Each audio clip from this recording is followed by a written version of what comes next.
Hello दोस्तों, कैसे हैं आप सब। उम्मीद है आप सब मस्त होंगे। ठीक है, बिल्कुल मस्त। तो आज हम स्टार्ट कर रहे हैं यूनिट 7 का अगला टॉपिक। काफ़ी दिनों से जूलॉजी की क्लास भी नहीं होती, आप लोग बस क्वेश्चन प्रैक्टिस करवाए थे उस दिन। तो थर्ड सेमेस्टर बीएससी जूलॉजी में 7th यूनिट चल रही थी। आज का जो टॉपिक है, इसमें हम पीएच मीटर के बारे में पढ़ेंगे। सबसे पहले बेसिक्स जो होते हैं पीएच के, क्या होता है पीएच, इसके बारे में आपको डिटेल चीज़ें समझाई जाएंगी इस लेक्चर में। फिर हम बात करेंगे पीएच मेजरमेंट की, जिसमें हम पीएच मीटर वगैरह के बारे में बात करेंगे। और ये सिंगल ही क्वेश्चन एक आता है पीएच मीटर पे लॉन्ग, और एमसीक्यू तो भाई बनते ही कई सारे।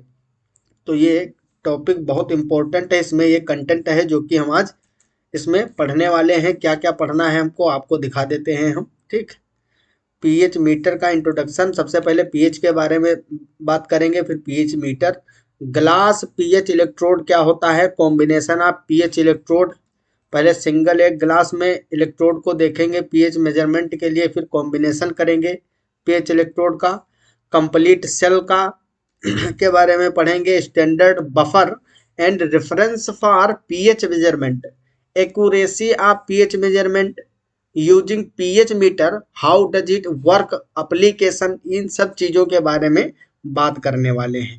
तो बढ़िया पॉइंट में नोट्स हैं। ठीक है, यही नोट्स आपको पढ़ना है, बार बार इसी को रिवाइज भी करना है। आज हम इन्हीं से आपको समझाएंगे, इन्हीं पॉइंटों को। और यही पीडीएफ आपको मिल जाएगा टेलीग्राम चैनल पे। ठीक है, जो लोग जुड़े हैं फिर तो उनकी बात ही क्या, मज़े ले रहे हैं, पीडीएफ पढ़ रहे हैं मस्त।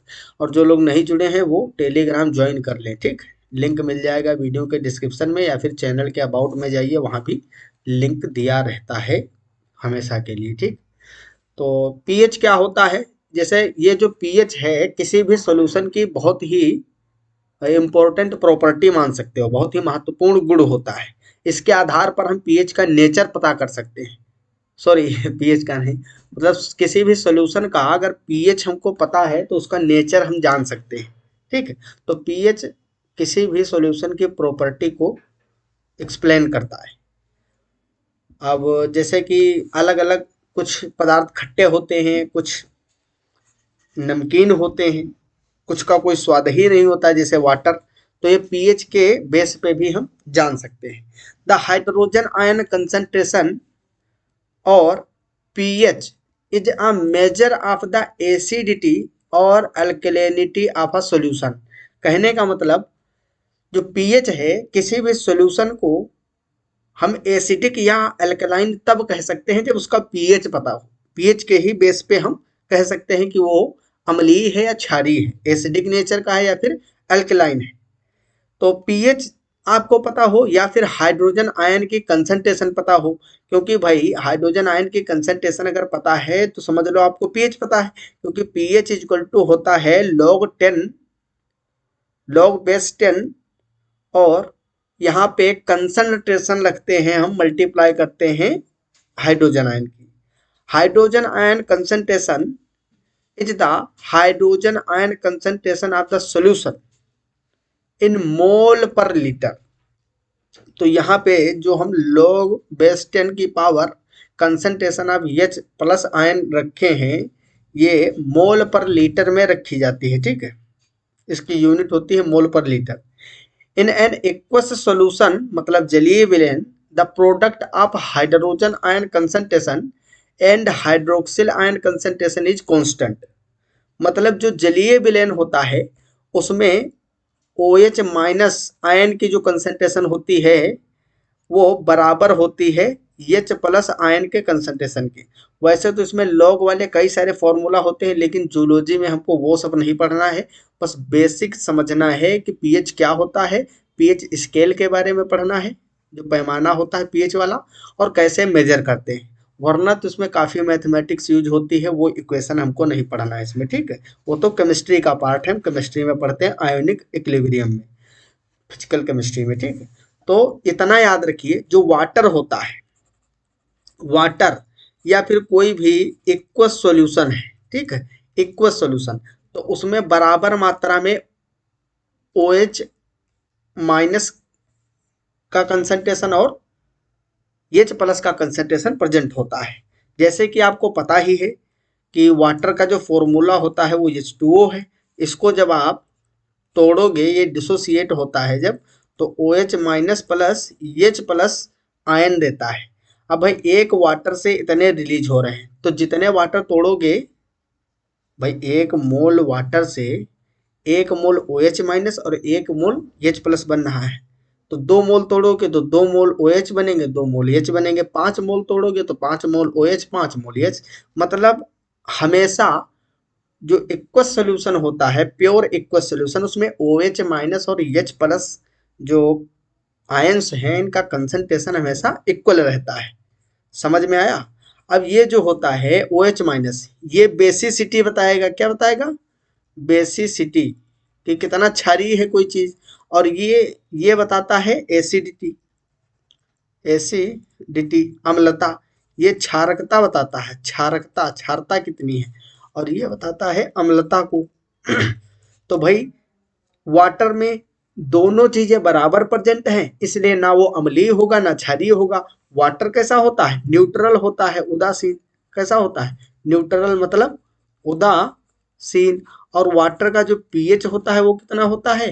पीएच इज इक्वल टू, देखो पीएच में पी स्मॉल होता है ये, और उसके ऊपर बेस पे लगा होता है एच। समझ में आया?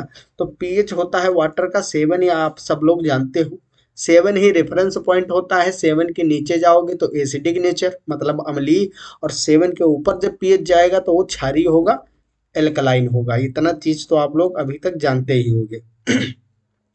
At a temperature of 22, this product conventionally happens to be exactly 10 to 4, 14, 10 to 14, expressed in gram mole per liter. The pH of solution is defined as the negative logarithm of the hydrogen ion concentration in an aqueous solution। ठीक, तो ये आपको याद रखना, ये point ज्यादा important है। किसी भी सोल्यूशन का पीएच जो होता है उसको हम कैसे डिफाइन कर सकते हैं? Negative logarithm of the hydrogen ion concentration. मतलब एच प्लस जो आयंस हैं इनके कंसंट्रेशन का अगर निगेटिव लॉग ले लेते हैं तो हमको वहां से पीएच पता चल जाता है। ठीक है, चलिए अभी आगे फार्मूले हैं एक दो, उसको भी हम समझेंगे, और बाकी भी जितनी चीजें हैं बेसिक्स में सब पढ़ेंगे। ठीक है, पीएच स्केल की बात करते हैं तो देखो पीएच स्केल दो टाइप के होते हैं। एक होता है 25 डिग्री सेल्सियस पे। अगर हम 25 डिग्री सेल्सियस की बात करते हैं, 25 डिग्री सेल्सियस पे पीएच स्केल जो होता है उसमें 1 से 0 से लेकर 14 तक होती है वैल्यू। कितनी होती है? 0 से 14 तक। और इसमें जो 7 होता है, 7 होता है न्यूट्रल, 7 न्यूट्रल होता है। अगर 7 से कम है तो वो होगा एसिडिक। कैसा होगा? एसिडिक। और अगर 7 से ज़्यादा है पीएच तो कैसा होगा? एल्कलाइन होगा, मतलब क्षारीय होगा। अगर हम बात करते हैं 90 डिग्री सेल्सियस पर, मतलब 90 डिग्री सेल्सियस पर, ये बहुत इंपॉर्टेंट है। पीएच स्केल दो होते हैं, एक होता है 25 डिग्री सेल्सियस, एक 90 डिग्री सेल्सियस। 90 डिग्री सेल्सियस पे पीएच की वैल्यू जो है वो वेरी करती है 1 से 12 तक। कितनी? 1 से 12 तक। अगर 6 हुआ, अब यहाँ देखो न्यूट्रल पॉइंट जो है वो 6 पे आ जाता है। तो आपको क्वेश्चन जब मिलेगा तो उसमें ये जरूर देखना है रूम टेम्परेचर दिया है, मतलब 25 डिग्री सेल्सियस या फिर 90 डिग्री सेल्सियस। बड़ा इंपॉर्टेंट है, केल्विन में भी दे सकता है। तो 90 डिग्री सेल्सियस पे जो न्यूट्रल पॉइंट है वो 6 होता है, ना कि 7। 6 होगा न्यूट्रल। समझ रहे हो? ऐसा क्वेश्चन पूछ लेते हैं जिसमें फंसने के चांस होते हैं। और अगर 6 से नीचे है, बिलो 6, तो वो होगा आपका एसिडिक। एसिडिक। अब जितना भाई कम होगा अच्छे से उतना ही ज्यादा वो एसिडिक करेक्टर होगा उसमें। ठीक, एसिडिक स्ट्रेंथ, स्ट्रेंथ उसकी उतनी ही ज्यादा होगी। अगर 6 से ज्यादा है, अब मान लो 6 से ज्यादा है, 7 है, 8 है, 9 है, 10 है, जितना ऊपर बढ़ता जाएगा उतना ही ज्यादा वो क्षारीय होता चला जाएगा सोल्यूशन। समझ में आई बात? तो ये क्या होगा? तो ये, हाँ, अगर जो 6 से ऊपर होगा, 6 से ऊपर, तब कैसा होगा? ये बेसिक नेचर का होगा। ठीक, कैसा होगा? बेसिक। क्षारीय नेचर का होगा। ठीक, तो ये दो बातें आपको याद रखना है। टेम्परेचर का खेल है। अगर सॉल्यूशन का temperature 25 degree Celsius, again solution का टेम्परेचर जिसका पीएच आप चेक कर रहे हो, ठीक, तो उसमें वो स्केल जो है 0 से 14 तक है, 1 से 14 मान सकते हो। और 90 डिग्री सेल्सियस पे बस 12 तक वैल्यू होती है, जहाँ की न्यूट्रल पॉइंट आपका 6 होता है, उदासीन जो होगा 6 होगा। Scale of pH meter 0 to 14 pH, ये सामान्यतः हम 25 डिग्री सेल्सियस वाला हमेशा मानते हैं मैक्सिमम, क्योंकि भाई हम रूम टेम्परेचर की ही बात जनरली करते हैं। जब टेम्परेचर मेंशन नहीं किया होता है तो आप मान के चलते हो 25 डिग्री सेल्सियस। ठीक है, तो at 25 degree Celsius pH meter जो होता है, स्केल होता है, उस पर 0 से 14 तक वैल्यू होती है। एन एसिडिक सॉल्यूशन, ये सॉल्यूशन है, ठीक है, acidic solution less than 7, pH कितना होगा, less than 7। A basic solution greater than 7 and a neutral solution has 7, pH कितना होगा उसका, 7 होगा न्यूट्रल का। ठीक है,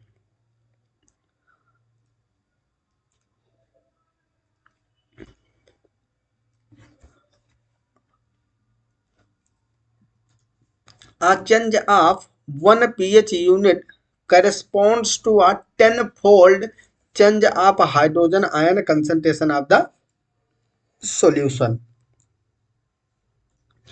चलिए आगे चलते हैं। यहाँ थोड़ा सा पीएच मीटर के बारे में बताया गया है। ठीक, डिफिनेशन वगैरह लिखी है यहाँ पे, पीएच मीटर की डिफिनेशन इंट्रोडक्शन है। अब pH metre is a scientific instrument that measures the hydrogen ion activity in water-based solutions, indicating its acidity or alkalinity expressed as pH। मतलब जो pH मीटर होता है वो एक ऐसा इंस्ट्रूमेंट है जो वाटर बेस्ड, मतलब जल आधारित जो विलयन होते हैं सॉल्यूशन, उसमें हाइड्रोजन आयन की एक्टिविटी को चेक करके, मेजर करके वो इंडिकेट करता है, सूचित करता है पीएच मीटर कि ये सॉल्यूशन जो है वो एसिडिक है या फिर बेसिक है। और किसके टर्म में बताएगा, पीएच के टर्म में। जो पीएच मीटर में रीडिंग आती है वो पीएच की आती है, 7.5 है या 4.3 है, ये पीएच की वैल्यू एक्सप्रेस करके हमको इंडिकेट करता है कि ये सॉल्यूशन बेसिक नेचर का है या एसिडिक नेचर का है। ठीक है, तो पीएच मीटर क्या होता है जान गए ना, एक इंस्ट्रूमेंट होता है, एक यंत्र होता है, मशीन बोल सकते हो, जिसमें किसी सॉल्यूशन की हाइड्रोजन आयन कंसंट्रेशन की एक्टिविटी चेक करके हम पीएच का पता लगाते हैं। pH is the unit of measure that describes the degree of acidity or alkalinity. It is measured on a scale of 0 to 14. The pH value of substances is directly related to the ratio of hydrogen ion and the hydroxyl ion concentration. ठीक है, तो pH value जो होती है वो hydrogen ion की concentration और hydroxyl ion या OH ion, OH minus ion की कंसंट्रेशन पे डिपेंड करती है। सेम बात वही जो अभी बताए थे आपको। ये सभी पॉइंट बहुत इंपॉर्टेंट हैं, आपको याद कर लेने हैं। ठीक है, एज इट इज। और इस पीडीएफ को बार बार आप रोज 5 मिनट अगर भी 2-4 मिनट भी देखोगे तब भी आपको याद रहेंगी चीजें, सब आसान चीजें हैं। The material is acidic if H plus concentration is greater than OH minus, the pH value is less than 7। कहने का मतलब अगर कोई मटेरियल एसिडिक नेचर का है, कैसा है, एसिडिक नेचर का, मतलब अगर अम्लीय है तो उसमें H प्लस आयन की कंसंट्रेशन OH माइनस आयन की कंसंट्रेशन से हमेशा क्या होगी, ज्यादा होगी, और उसका पीएच जो होगा वो 7 से कम होगा। The pH value is less than 7। The material is neutral if hydrogen ion concentration is equal to hydroxyl ion concentration, that is pH is 7। समझ में आई बात। मतलब इसका एग्जांपल सबसे अच्छा वाटर है। वाटर में अभी आपको मैंने बताया था कि क्या होता है, इसमें जो OH माइनस की कंसंट्रेशन है वो बराबर होती है किसके, H प्लस के कंसंट्रेशन के बराबर, मतलब हाइड्रोक्सिल आयन की कंसंट्रेशन, ब्रैकेट जरूर लगाओगी, यहाँ ब्रैकेट नहीं लगेगा, यहाँ तो हम रिएक्शन दिखाएं। हाइड्रोजन आयन की कंसंट्रेशन, सॉरी हाइड्रोक्सिल आयन की और हाइड्रोजन आयन की कंसंट्रेशन इक्वल अगर हुई तो उसका पीएच वैल्यू जो होगा वो 7 होगा, और वो सबस्टांस या सॉल्यूशन कैसा होगा, न्यूट्रल होगा, मतलब उदासीन होगा, उदासीन, ना वो क्षारीय होगा ना अम्लीय होगा। The material is basic if, basic कब होगा, जब H प्लस की कंसंट्रेशन लेस देन हो किससे, OH माइनस से। हाइड्रोजन आयन की कंसंट्रेशन OH माइनस से कम होगी तब पीएच वैल्यू ग्रेटर देन 7 होगा, और वो कैसा होगा सॉल्यूशन, क्षारीय होगा, कैसा होगा, क्षारीय, मतलब बेसिक होगा। Acids and bases have free H plus and OH minus ions respectively. अगर एसिड है कोई चीज, मतलब अम्ल है एसिड, तो एसिड में H plus ion free present होंगे, कैसे होंगे, फ्री प्रेजेंट होंगे। अगर H प्लस आयन नहीं है तो फिर वो एसिड नहीं है।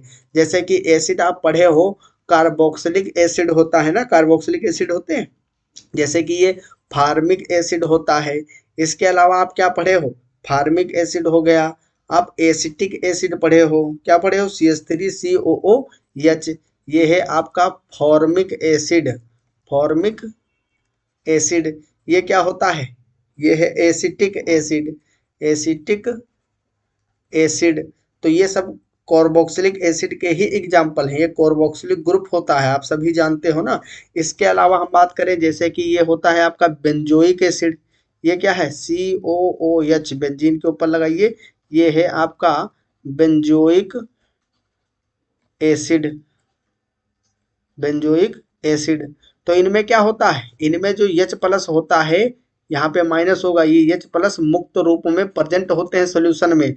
तो कोई भी चीज अगर एसिडिक है, अम्लीय है, तो मतलब उसमें H plus free ion present होते हैं। सेम इसी तरह से अगर कोई भी सॉल्यूशन या मटेरियल, अगर कोई मटेरियल कैसा है, बेसिक है, मतलब क्षारीय है, तो उसमें क्या होगा, OH minus ion free present होंगे, ठीक है, OH minus ion free present होते हैं। इसके भी एग्जाम्पल आप जानते हो, ठीक, कुछ कॉमन नेचुरल बेस होते हैं, जैसे कि आपका NaOH हो गया, NaOH मतलब सोडियम हाइड्रोक्साइड, ये आप लोग जानते ही हो। इसके अलावा KOH हो गया, पोटेशियम हाइड्रोक्साइड, पोटेशियम हाइड्रोक्साइड। इसके अलावा बहुत सारे बेस होते हैं, कुछ जैसे कि ये रियल बेस है, नेचुरल बेस है। इसके अलावा भी बेस होते हैं, जैसे अमोनिया है, तो अमोनिया क्या है, अमोनिया एक बेस होता है, क्योंकि इसके पास लोन पेयर है, ये इलेक्ट्रॉन दे सकता है, तो बेस है। लेकिन यहाँ अंदर तक नहीं जाना है हमको, केमिस्ट्री में नहीं जाना है, वरना तो एसिडिक वाले में एग्जाम्पल आप ये भी लिख सकते हो, Fe2 प्लस भी एसिड है, Fe3 प्लस भी एसिड है, Zn2 प्लस भी एसिड है। लेकिन ये कौन से एसिड है, लुईस एसिड है, समझ रहे हो। इसके अलावा जैसे कि हम बात करें बी BeCl2, ये भी क्या है, ये भी एसिड है। हम बात करें BCl3 की, तो ये भी क्या है, एसिड है।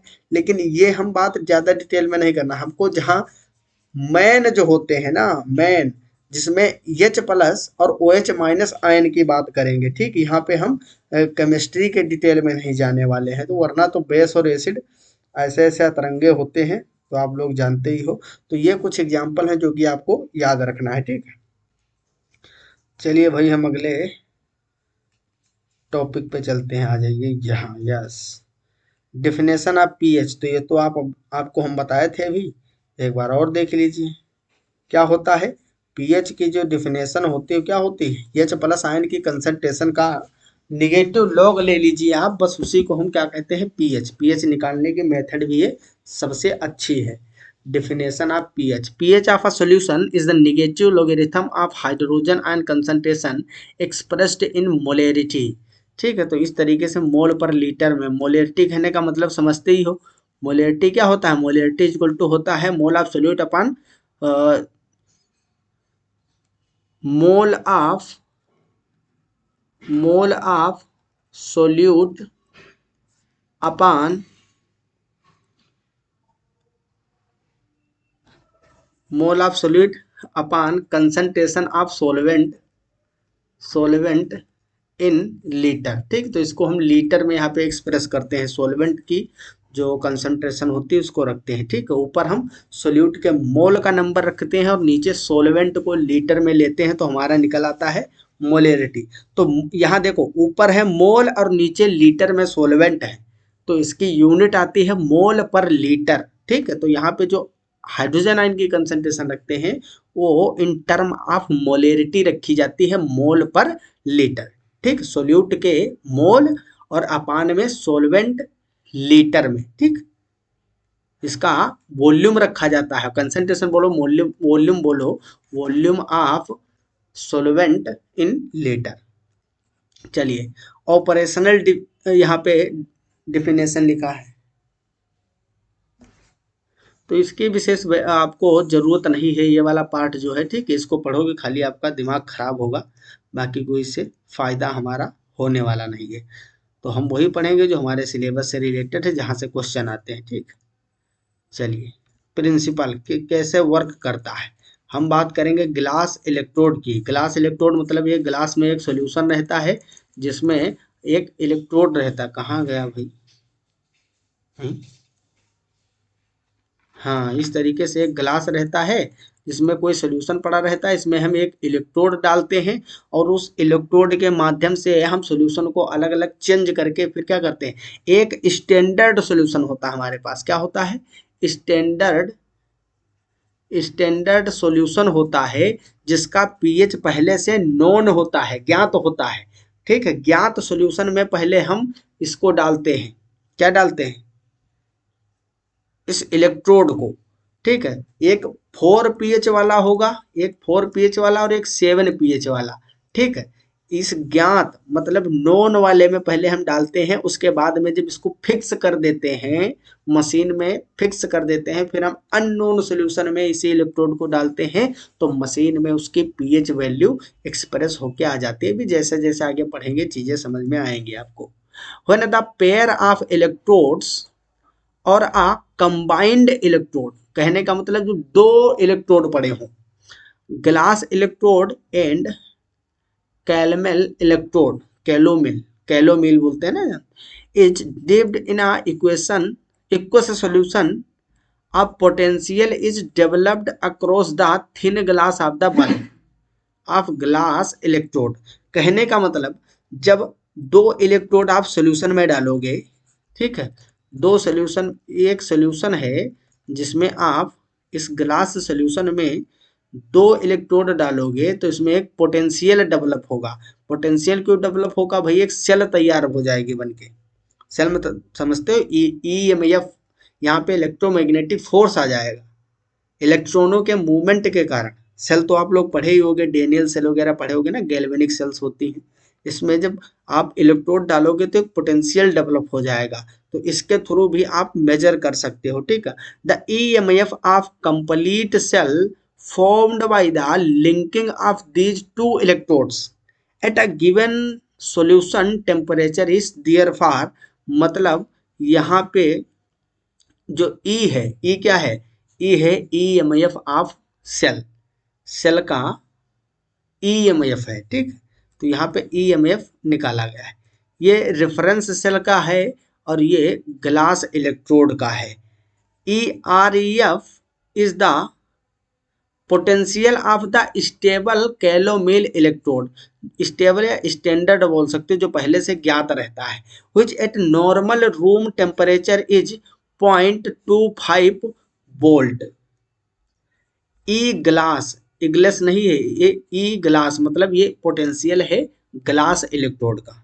ई ग्लास कहने का मतलब है कि जो ग्लास इलेक्ट्रोड है उसका पोटेंशियल है, is the potential of glass electrode which depends on the pH of the solution under test. तो ये एक जो इसमें होगा वो स्टैंडर्ड इलेक्ट्रोड होगा जिसका पीएच हमेशा रूम टेम्परेचर पे, सॉरी, जिसका जो ई है सेल का ई, जो ये इलेक्ट्रोड आप स्टैंडर्ड वाला यूज कर रहे हो, कैलोमिल इलेक्ट्रोड जिसको बोल रहे हो, स्टेबल कैलोमिल इलेक्ट्रोड, इसका 25 डिग्री सेल्सियस पे जो सेल का पोटेंशियल है वो 0.25 वोल्ट रहता है हमेशा।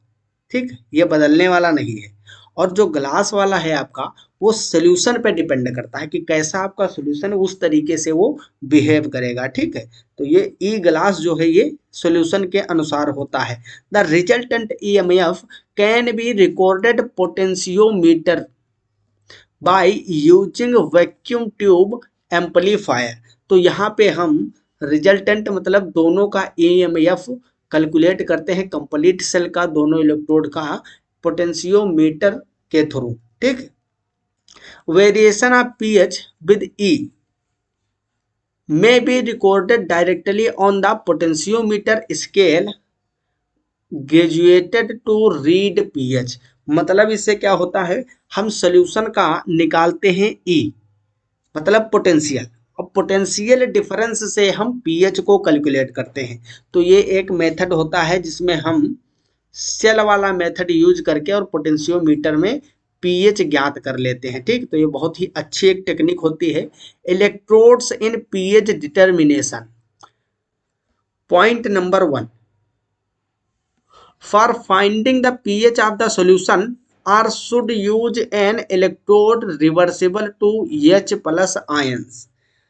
The glass electrode which is reversible to hydrogen ions is the most commonly used as indicator electrode।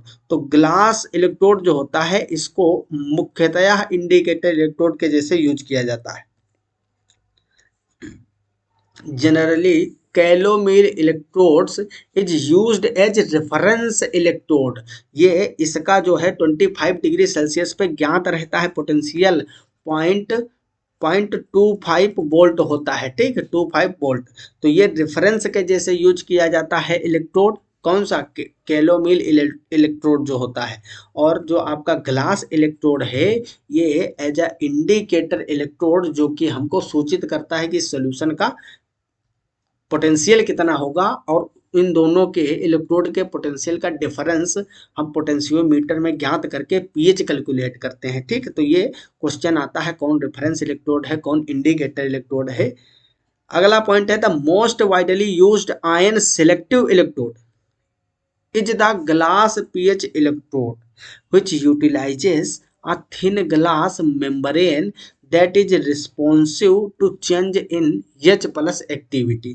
तो ये किसमें थिन ग्लास मेम्ब्रेन भी यूज होती है, जो मेम्ब्रेन ये ऐसी होती है अगर हाइड्रोजन आयन की कंसंट्रेशन या उसकी एक्टिविटी चेंज हो रही है तो उसके प्रति ये कैसी होती है, संवेदनशील होती है मेम्ब्रेन। वर्किंग मैकेनिज्म क्या होती है, इलेक्ट्रोड पोटेंशियोमीटर जो है जिससे हम पीएच ज्ञात करते हैं, इसका वर्किंग मैकेनिज्म क्या है, किस तरीके से ये काम करता है।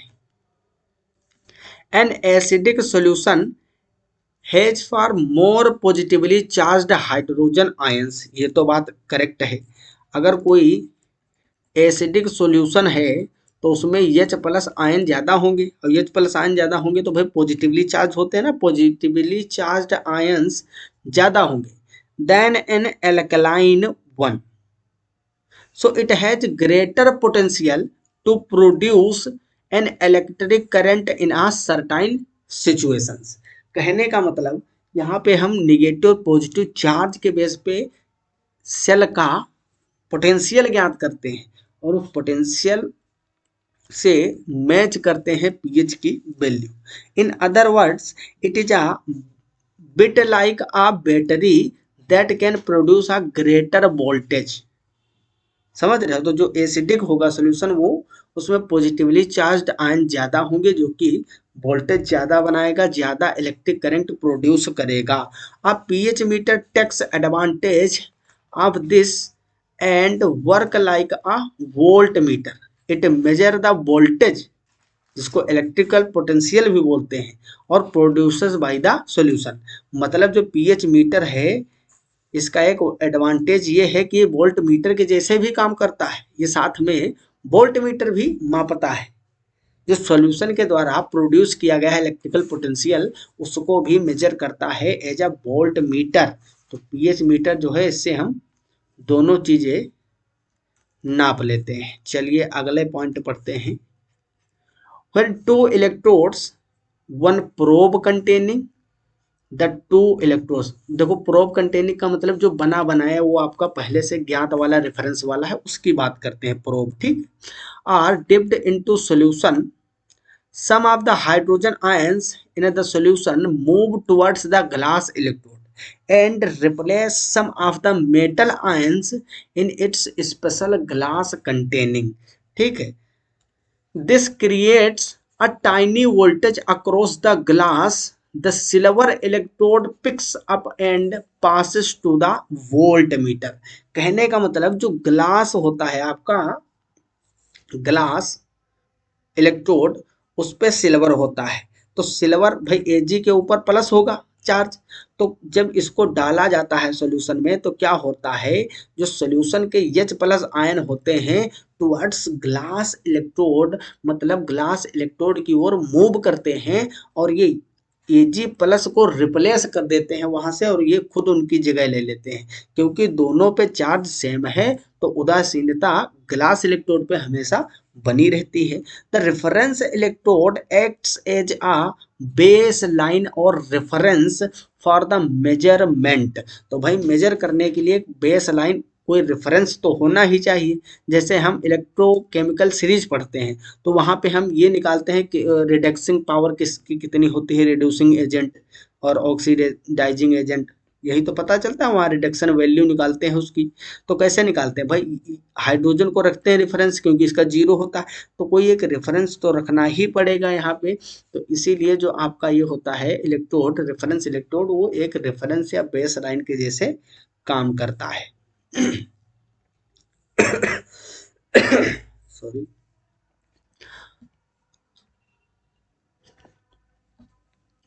A voltmeter measure the voltage generated by the solution and displays it as a pH measurement। तो ये वही बात है कि जो वोल्ट मीटर जैसे वो सॉल्यूशन का वोल्टेज जनरेट होता है जो सॉल्यूशन में उसको मेजर करता है जिससे कि डिस्प्ले करता है pH. An increase in voltage means more hydrogen ions and an increases in acidity. मतलब अगर हाइड्रोजन आयन ज़्यादा प्रेजेंट है सॉल्यूशन में तो वोल्टेज जो होगा, वो वोल्टेज जो होगा वो क्या होगा, हाई होगा। तो एसिडिटी भी, एसिडिक पावर जो होगी, पावर भी हाई होगी। So the meter shows it as a decrease in pH. कहने का मतलब जब एच प्लस ज्यादा तो वोल्टेज ज्यादा तो एसिडिटी ज्यादा तो पीएच कम। पीएच भी मत ज्यादा कर देना इसमें। So the meter show it as a decrease in pH. अगर एच प्लस की कंसंट्रेशन सॉल्यूशन में ज़्यादा है तो जो आपका पीएच मीटर है वो वोल्टेज ज़्यादा बताएगा, वोल्टेज वाली सुई हाई हो जाएगी, एसिटिक पावर भी उसकी ज़्यादा होगी। और जो पीएच बताने वाला मीटर होगा वो डाउन हो जाएगा क्योंकि एसिटिक ज़्यादा है, एच प्लस ज़्यादा मतलब पीएच कम, तभी तो एसिडिक होगा। In the same way a decrease in voltage means fever hydrogen ions. मतलब अगर वोल्टेज कम है, वोल्टेज कम है तो मतलब उसमें एच प्लस आयन भी कम होंगे। तो इसका मतलब वो एसिडिक कम होगा, मोर हाइड्रोक्सिल आयन होंगे उसमें, ओ एच माइनस आयन ज़्यादा होंगे। तो कैसा होगा, बेसिक होगा। क्या होगा, बेसिक नेचर का होगा। उसकी बेसिसिटी बढ़ेगी, एसिडिटी घटेगी, उसकी एसिडिटी घटेगी। एन इंक्रीज अल्केलिनिटी मतलब बेसिसिटी बढ़ेगी, and N increase in pH और उसका पीएच वैल्यू भी बढ़ेगा, इसीलिए तो वो बेसिक होगा क्योंकि 7 से ऊपर निकल जाएगा बेसिक हो जाएगा। तो यहाँ पे देखो लिखा है वोल्टेज अगर ज़्यादा होगा तो मोर एच प्लस होंगे और लेस ओ एच माइनस होंगे, एसिडिटी ज़्यादा होगी और पीएच कम होगी। अगर वोल्टेज कम है मतलब एच प्लस आयन कम है, ओ एच माइनस आयन ज़्यादा है तो उसकी एसिडिटी कम होगी और बेसिसिटी बेसिसिटी या एल्कलिनिटी बोल सकते हो, वो क्या होगी आपकी, ज़्यादा हो जाएगी, और पीएच भी ज़्यादा होगा। तो ये कंसेप्ट आपको याद रखना है, दोनों लाइनें याद रखना है। ये ग्लास पीएच इलेक्ट्रोड वही बातें यहाँ पे एग्जाम्पल के थ्रू समझाई गई हैं, जिसको आप लोग खुद से भी पढ़ सकते हो, ठीक है। यहाँ इक्विलिब्रियम की बात की गई है साम्यावस्था पर। हाँ, एडवांटेजेस क्या होते हैं इसके, ग्लास इलेक्ट्रोड के एडवांटेजेस क्या हैं इसको पढ़ लीजिए। ये इम्पोर्टेंट है, क्योंकि जब क्वेश्चन आता है लॉन्ग तो उसमें सब कुछ लिखना पड़ता है आपको साथ में, एप्लीकेशन और एडवांटेज वगैरह। Use in solution with pH value ranging from 1 to 12। Lithium glass electrode can be use to measure up to 14 pH. तो मतलब जनरली जो सिल्वर कंटेनिंग है, सिल्वर ग्लास इलेक्ट्रोड, वो 1 से 12 तक वैल्यू की जो रेंज होती है वहाँ यूज किया जाता है, और लिथियम ग्लास इलेक्ट्रोड ये अप टू 14 पीएच तक यूज कर लिया जाता है। Well suited for continuous automatic reading and control of industrial and commercial processes. तो ज़्यादातर जो ये प्रोसेस हैं, इंडस्ट्रियल प्रोसेस और कमर्शियल प्रोसेस, मतलब जो इंडस्ट्री वगैरह में सॉल्यूशंस का पीएच वगैरह चेक किया जाता है, तो उसमें ज़्यादातर इसको यूज करते हैं। कंटिन्यूस ऑटोमेटिक रीडिंग का प्रोसेस इसमें होता है मशीन में। परमिट्स रैपिड मेजरमेंट, मतलब ज़्यादा टाइम लेगा नहीं आपका। और कैसे होता है इसमें, जो रीडिंग चलती है ना, तो नंबर घटता बढ़ता रहता है। ऐसा नहीं आप एक बार इलेक्ट्रोड डाले सॉल्यूशन में और तुरंत वैल्यू आई, उसको आप मान लिए कि हाँ ये पीएच, नहीं, 1-2 मिनट तो रुकना पड़ेगा। जैसे 5.7 है, फिर 5. मान लो 5.45 है, फिर 4.6 होगा, 4.7, 4.8, धीरे धीरे धीरे धीरे 0.01 में बढ़ता रहता है, 0.01, 0.02, 0.03, फिर एक जगह पे जाके वो कांस्टेंट हो जाएगा। तो थोड़ी देर रुकना पड़ेगा, जब वो कांस्टेंट हो जाएगा तब आपका एक्यूरेट पीएच होगा, ठीक है। Sample to operate, use for both oxidizing and reducing solution, दोनों में आप यूज कर सकते हो पीएच मेजर करने के लिए। Does not affect solution under examination, can be use in coloured और टर्बिड, टर्बिड मतलब धुंधला, टर्बिड समझ रहे हो, और कोलाइडल सॉल्यूशन, मतलब इसमें किसी भी प्रकार के आप, चाहे रंगीन सॉल्यूशंस हो, टर्बिड हो, धुंधले, या फिर कोलाइडल सॉल्यूशन हो। कोलाइडल आप जानते हो जिसमें सॉलिड पार्टिकल्स होते हैं, तो कोलाइडल सॉल्यूशन का भी आप पीएच मेजर कर सकते हो। ये सब इसके एडवांटेजेस हैं।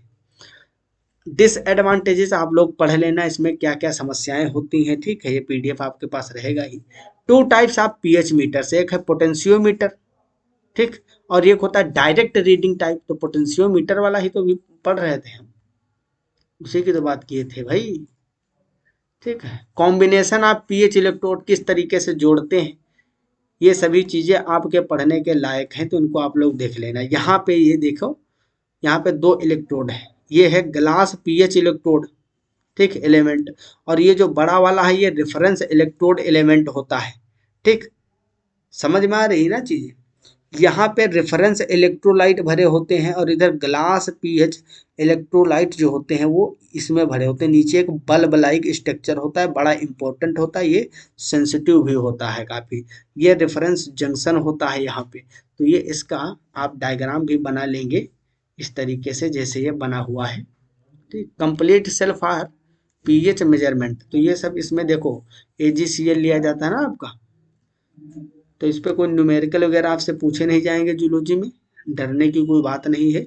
हम एप्लीकेशन एक्यूरेसी की बात करते हैं। The accuracy of pH measurement by using pH metre depends upon, first है एक्सटर्नल फैक्टर्स, पहली बात टेम्परेचर, प्रेशर और फ्लो, सॉल्यूशन का फ्लो। सॉल्यूशन में फ्लो कोई भी प्रकार का नहीं होना चाहिए, बिल्कुल कांस्टेंट होना चाहिए, रुका होना चाहिए, ठीक, वरना वो जब फ्लो करेगा तो रीडिंग कांस्टेंट ही नहीं हो पाएगी मशीन में, वो कम ज़्यादा होगी। इसलिए फ्लो पे डिपेंड करता है। जो एक्सटर्नल फोर्सेस हैं, जैसे कि हिला दिया आप तो फ्लो होगा ना सॉल्यूशन में। प्रेशर है, दाब और टेम्परेचर, ये सब कांस्टेंट रखे जाते हैं, पार्टिकुलर टेम्परेचर प्रेशर पे मेजर किया जाता है। If the electrodes are not calibrated we can not have accurate value. तो कैलिब्रेशन ये बड़ा इंपॉर्टेंट है। यही तो मैंने बताया ना, कैलिब्रेशन जो होता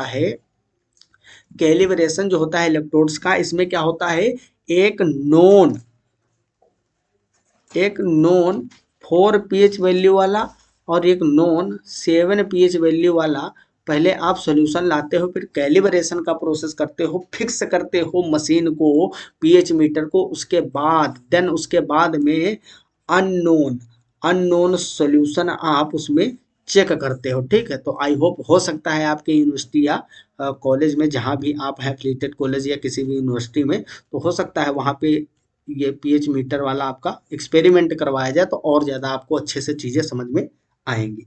अब हम बात करते हैं एप्लीकेशन ऑफ पीएच मीटर की। To measure the pH of biological fluids, जैसे कि ब्लड हो गया, रक्त रक्त का पीएच कितना होता है, 7.4 होता है, आप लोग जानते ही हो। बेसिक नेचर का होता है ब्लड, कैसा होता है, बेसिक नेचर का होता है। ऐसे भी क्वेश्चन आ जाते हैं, जूलॉजी है ना। यूरिन भी कैसा होता है, यूरिन भी बेसिक ही होता है, कैसा होता है, बेसिक होता है। लगभग 7.5 या 4 के करीब इसका भी होता है। गैस्ट्रिक एसिड जो होता है, गैस्ट्रिक जूस, अब भाई गैस्ट्रिक जूस ये स्टमक में होता है, कहाँ होता है, स्टमक में होगा। तो स्टमक में अगर होगा, स्टमक में होगा, तो भैया ये 1.5 होगा, कितना होगा, इसका पीएच 1.5 होगा, और ये बहुत ही एसिडिक होता है। ये जो इसमें लिखे हैं यही एग्जाम्पल आएंगे, अगर आएंगे तो ये एकदम एक्यूरेट लिखे हुए हैं। इसका 7.4 होता है और इसका भी लगभग लगभग यही होता है। ठीक, तो ये सब कैसे होते हैं, बेसिक नेचर के होते हैं। कैसे, यूरिन हो गया, मूत्र, और ब्लड, रक्त। गैस्ट्रिक एसिड जो जूस है, जिसमें आपका HCl प्रेजेंट होता है ना गैस्ट्रिक जूस में, हाइड्रोक्लोरिक एसिड, भाई स्टमक में एंजाइम को एक्टिव करने के लिए HCl प्रेजेंट होता है, जो पेप्सिनोजन को पेप्सिन में कन्वर्ट करता है, आप लोग जानते ही होंगे, समझ रहे हो ना, प्रोरेनिन को रेनिन में कन्वर्ट करता है स्टमक के अंदर। तो ये जो होता है ये एसिडिक नेचर का होता है, कैसा होता है, एसिडिक नेचर का होता है, और अप्रोक्सीमेटली 1.5 pH होता है गैस्ट्रिक जूस का।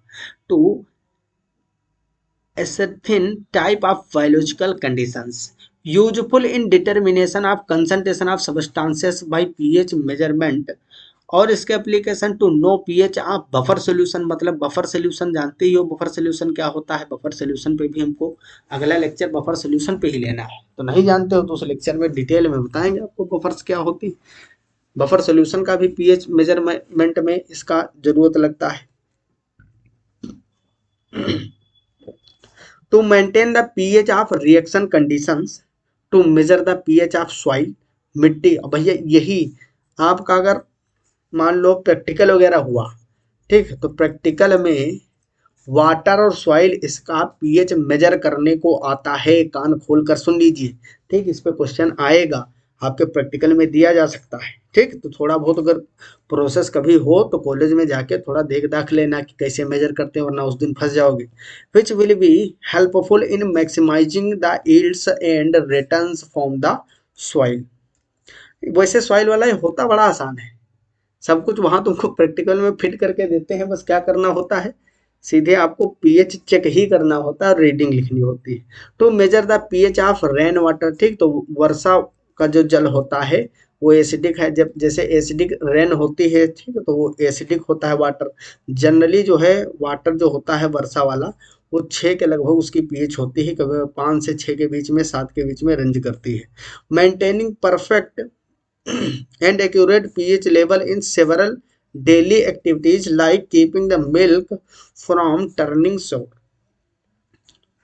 pH meters employed in chemical industries, neutralization of effluent in steel, pulp and paper, pharmaceuticals manufacturing, biotechnology and petrochemical industries.